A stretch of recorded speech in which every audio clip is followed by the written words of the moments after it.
Iran के लोग अभी अपने रिजीम के साथ हैं, ठीक है। शियाज में दर्द बर्दाश्त करने का बहुत मादा है, बहुत मादा है। ईरान इराक वॉर में जो था 8 साल चली थी, वो उतनी किल्लत उन्होंने देखी है। ये तो उसके सामने कुछ भी नहीं, केवल एयर स्ट्राइक्स कर रहे हैं अमेरिकन और इजरायली, किसी की हिम्मत नहीं बूट्स ऑन द ग्राउंड डालने की। Right sir. तो वही मैं कह रहा हूं कि अगर हम कह रहे हैं कि रिजीम ने कुछ नहीं किया, रिजीम ने, मैं समझता हूं जितना उनके बरखिलाफ किया जा रहा है, सैंक्शन पे सैंक्शन पे सैंक्शन, तेल नहीं बेच पा रहे, केवल चीन खरीद रहा है, रूस खरीद रहा है, भारत ने भी बंद कर दिया अमेरिका की धमकियों को चलते। तो साहब फिर तो एक तरफ वो घड़ियाली आंसू बहा रहे हैं कि हाय हमको बड़ा फिक्र है ईरान के लोगों का, वहाँ की इकोनॉमिक किल्लत और ये जो महामारी है वो किसने लाई है? अमेरिका ने। सैंक्शन पे सैंक्शन लगाए जा रहा है, बढ़ाए जा रहा है, उसकी करेंसी को हिट किया उसने, ठीक है। लेकिन उसके बावजूद भी रिजीम नहीं हिला पाए। अब उनके पास केवल वो जो chairman joint chiefs of staff ने कहा है कि अगर आप फिर भी चाहते हैं तख्ता पलट तो हमें ताकत बढ़ानी पड़ेगी। तभी अब्राहम लिंकन साउथ चाइना सी से यहाँ पे आया है और उनके 3 कैरियर्स जो अभी यूनाइटेड स्टेट्स में हैं, थियोडोर रूजवेल्ट, जेराल्ड फोर्ड वगैरह वगैरह, उनको भी अब इस तरफ बढ़ाया जा रहा है। Right sir. ठीक है, ताकि अगर अमेरिका को अरब बेसिस मिले ना मिले, तब भी वो just by the naval power, air power से स्ट्राइक कर सके। दीगो गार्सिया में B-52 B-2 बॉम्बर पहुंच गए।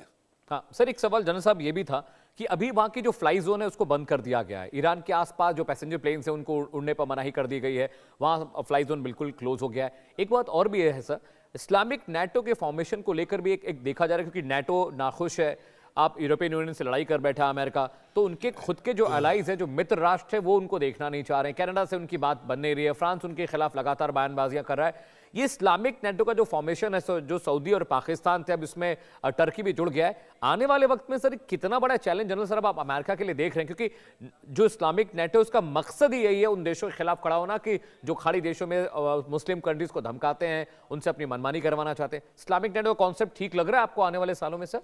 अमेरिका के लिए मुश्किल करेंगे ये?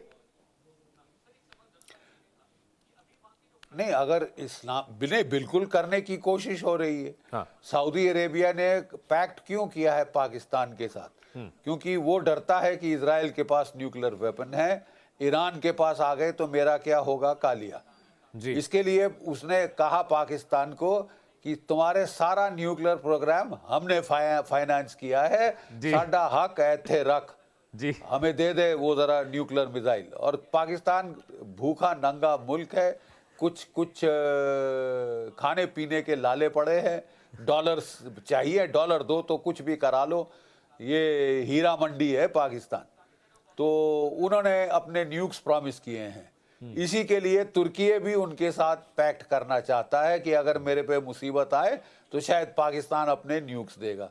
वो ये भूल गया है कि पाकिस्तान का लीडर ये जो मुल्ला मुनीर, ये तो चमचा बन गया है डोनाल्ड ट्रंप का सबसे बड़ा। जी, डोनाल्ड ट्रंप के इशारों पे ईरान पे हमला करने को तैयार है, अफगानिस्तान से लड़ाई मोल ले रहा है कि मैं आपको बगराम का एयर बेस दिलवा दूंगा, ठीक है, एयर स्ट्राइक्स करूंगा अफगानिस्तान पे। तो ये मुसीबत मोल ली है खुद और भुगतनी पड़ेगी। सर एक और बहुत क्रूशियल सवाल है, क्योंकि जो टर्की है वो नेटो का हिस्सा है, और अगर वेपन्स की बात करें तो सिर्फ पाकिस्तान के पास न्यूक्लियर वेपन है, और सेनाओं की बात करें तो टर्की के पास भी ठीक ठाक सेना है अमेरिका के बाद। अभी जो सिचुएशन बन रही है, जैसे ट्रंप के साथ प्रॉब्लम क्या कि वेस्टर्न हेमिस्फीयर का जो इलाका, उनकी डॉक्ट्रिन है कि उस पर उनका दबदबा होना चाहिए, उनका कंट्रोल होना चाहिए। वेनेजुएला देखिए, बाकी और देशों पर भी वो आई कर रहे हैं। लेकिन सर अभी जिस तरह की सिचुएशन है, अमेरिका पर बहुत प्रेशर है, रक्षा बजट उनका बहुत बढ़ गया है, उनके करीब 700 से ज़्यादा उनके पास बेसिस हैं पूरी दुनिया में। अभी जिस तरह की जिद ट्रंप कर रहे हैं, क्योंकि उनको पता है उनका आखिरी रेजिम है, उसके बाद वो नहीं आने वाले हैं, लेकिन अभी ये जिद जिस तरह की है, ईरान की भी एक जिद है सर। अगर अपने न्यूक्लियर प्रोग्राम को थोड़ा पारदर्शी कर लेते, जब बराक ओबामा राष्ट्रपति थे सर, आपको याद होगा, थोड़े सैंक्शन ईरान पर कम हुए थे, थोड़ी उनको ढील दी गई, थोड़ी सलाहियतें उनको दी गई, लेकिन उसके बाद अगेन वो उसी जिद, उसी गुस्से में फिर से है। थोड़ा सा अगर कम्युनिकेशन ठीक कर लेते सर, अगर खामनेई साहब, तो शायद मुझे लगता है कि अमेरिका को मजबूरन चीजें करनी पड़ती, लेकिन वो बात करने को तैयार ही नहीं है। सैंक्शन पे सैंक्शन लग रहे हैं, देश बिल्कुल खत्म हो चुका है। कम से कम थोड़ा सा न्यूक्लियर प्रोग्राम को अगर थोड़ा सा पारदर्शी कर लेता ईरान, तो आपको नहीं लगता चीजें थोड़ी बेहतर हो जाती? देखिए, बात यह है कि ईरान, हाँ वाकई ईरान की भी गलती है इसमें, राइट सर। क्योंकि वो एकमात्र मुल्क है जिसने इजराइल को ना तो रिकग्नाइज किया है, लेकिन वो तो छोड़िए, वो तो कह रहा है कि इजराइल को जीने का हक नहीं है, हम उसको बर्बाद करके छोड़ेंगे। तो अगर इस तरह की एग्जिस्टेंशियल थ्रेट आप इजराइल को दें, तो फिर आपको भी रेडी होना चाहिए for what comes next. Israel will not take it lying down. और इजराइल ने तो देखिए पहले इनके प्रॉक्सीज को आड़े हाथ लिया, हमास, हिजबुल्लाह, हौती को, फिर ईरान को के ऊपर चढ़ गया, उसका न्यूक्लियर बॉम्ब अमेरिका के साथ मिलकर खत्म करने की कोशिश करी। कहां तक सफल हो पाए हैं, नहीं, ये तो वक्त ही बताएगा। और अब इजराइल खुद कह रहा है कि नहीं साहब, बच गया, उसका यूरेनियम हटा लिया था वहां से। Right sir. ठीक है, तो इसके चलते ये एक बड़ी अजीब सी सिचुएशन हो गई है मिडिल ईस्ट में, जिसका तोड़ मुझे दिख नहीं रहा। ठीक है, और एक चीज आपने बड़ी अच्छी बोली कि जो लेटेस्ट नेशनल सिक्योरिटी स्ट्रैटेजी है यूनाइटेड स्टेट्स की, उसने कहा है कि हम प्राथमिकता देंगे वेस्टर्न हेमिस्फीयर को। Right sir. वो मेरा पिछवाड़ा है। ठीक है, लेकिन उन्होंने ये भी सजेस्ट किया है कि रूस का पिछवाड़ा ईस्टर्न यूरोप और चाइना का पिछवाड़ा Taiwan, South China Sea, South East China Sea China and sea, stuff. Right sir. कि मतलब उन्होंने ये भी ईस्ट चाइना सी, हाँ, तो इसका मतलब कि वो वहां इंटरवीन नहीं करेंगे मिलिटरीली। वो रूस में इंटरवीन नहीं किया है, बूट्स ऑन द ग्राउंड नहीं डाले यूक्रेन में, यूरोप में। ठीक है, और वो फिर उम्मीद करते हैं कि वेनेजुला से आप भी दूर रहो। अब सवाल ये है कि साहब, ईरान किसके पिछवाड़े में है? सबसे दूर है, लेकिन राइट सर। उसका जो इतना महत्वपूर्ण वहां पे ऑयल है, राइट सर। उसके लिए वो सबके लिए बहुत अहम हो जाता है। ठीक है। जो अमेरिका है वो कंट्रोल करना चाहता है ऑयल दुनिया का, राइट सर। और रूस के भी इंटरेस्ट ठीक है। है जनरल साहब, आप वो साथ उनका रहिएगा। एलाई एक बड़ी है, खबर चाइना कश्मीर का से आ रही एलाई है। जनरल साहब स्टे विथ मी, एक जम्मू कश्मीर से बड़ी खबर है, उसके बाद मैं आपके पास आऊंगा। सांबा में आतंकी मददगार को हिरासत में लिया गया। इस वक्त की बड़ी खबर आपको बताएं, पाकिस्तान के संपर्क में यह संदिग्ध था। संदिग्ध के पास से 3 पाकिस्तानी नंबर्स मिले हैं। संदिग्ध से लगातार पूछताछ चल रही है। सांबा सेक्टर से एक आतंकी मददगार गिरफ्तार किया गया। सेना मुख्तलिफ इलाकों में ऑपरेशन चला रही है और यह पाकिस्तान के लगातार संपर्क में था। इस वक्त की बड़ी खबर आपको बता रहे हैं, वहां पर एक बड़ी गिरफ्तारी हुई है, अहम गिरफ्तारी हुई है, और बहुत मुमकिन है कि यहां से जो इन्फॉर्मेशन है, सूचनाएं हैं, ये संदिग्ध पाकिस्तान को भेज रहा था। सांबा सेक्टर से एक आतंकी मददगार गिरफ्तार हुआ है। पुलिस उससे पूछताछ कर रही है, आर्मी उससे पूछताछ कर रही है। जनरल साहब मेरे साथ लगातार। पर जनरल साहब, पाकिस्तान की जो फितरत है सर, कि इनको कितने भी कोड़े बरसाए जाएं, ये घुसपैठ नहीं रोकेंगे, इन्फिल्ट्रेशन नहीं रोकेंगे। देखिए, सांबा सेक्टर से एक और गिरफ्तारी हुई है, और अभी कुछ दिन पहले ही आर्मी ने कई सारे आतंकियों को मार गिराया था सेक्टर में। सर जनरल साहब। जी जी बिल्कुल। देखिए, पाकिस्तान ने एक बड़ी उसकी स्ट्रैटेजी रही है कि south of the Pir Panjal, जो इलाका हमने बिल्कुल नियंत्रण में ले आए थे, मैं था वहां, जीओसी, रोमियो फोर्स, रजौरी और पुंछ में, कमर तोड़ दी थी आतंकवादियों की, और वो भागे थे छोड़ के इलाका लाइन ऑफ कंट्रोल के पार। उसके बाद 10-20 साल पूर्ण शांति रही। शांति के साथ साथ कंप्लेसेंसी आ गई।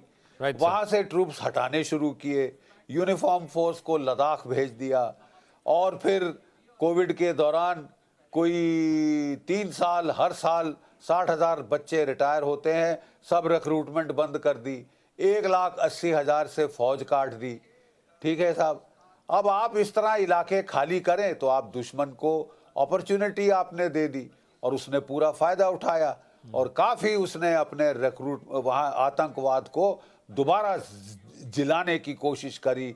रजौरी में, पुंछ में, कठुआ में, डोडा, किश्तवाड़ में, ये south of the Pir Punjab, right sir. ठीक है, जहां हमने सारा ठप कर दिया था मामला, ठीक है।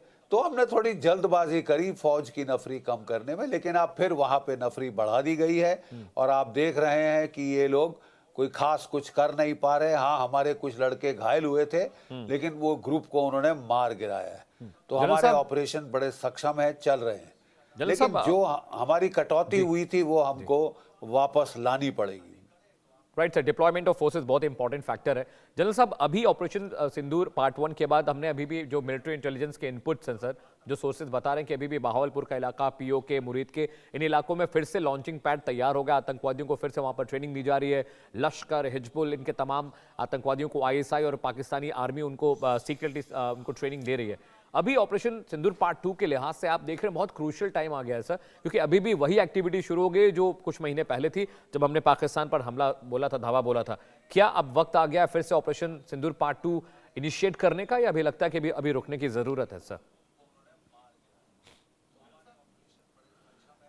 मेरा तो हिसाब ये है कि पहले तो हमको अपनी ताकत बढ़ानी चाहिए, क्योंकि इस बार जो लड़ाई होनी चाहिए वो चौंचलेबाजी नहीं, आर पार की लड़ाई होनी चाहिए। Right sir. जैसे कि 1971 में हमने पाकिस्तान के 2 टुकड़े किए थे, अब वक्त आ गया है कि हम पाकिस्तान के 5 टुकड़े कर दें। राइट, बलूचिस्तान, सिंधु देश, पख्तूनख्वा, पंजाब और सैरिकिया।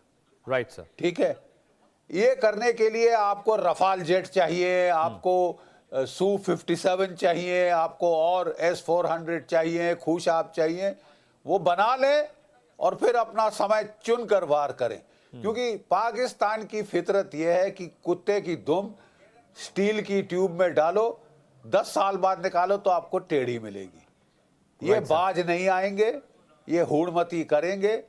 और ये जो आसिम मुनीर है, ये इसके खिलाफ बहुत वहाँ आवाम में गुस्सा है। एक तरीका इसके पास है कि भारत का बोगी बनाओ और अपने आवाम को अपने नीचे इकट्ठा करो, शांत करो। तो ये करेगा, जरूर छेड़ेगा आपको।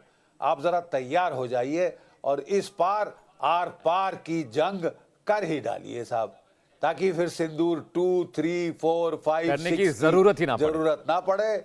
सिंदूर 2 should be final war against Pakistan. Thank you so much general साहब, आपने वक्त दिया हमें, आप आए, आपके बहुत सारे जो आपने जो रोशनी डाली इन मसलों पर, उसके लिए आपका बहुत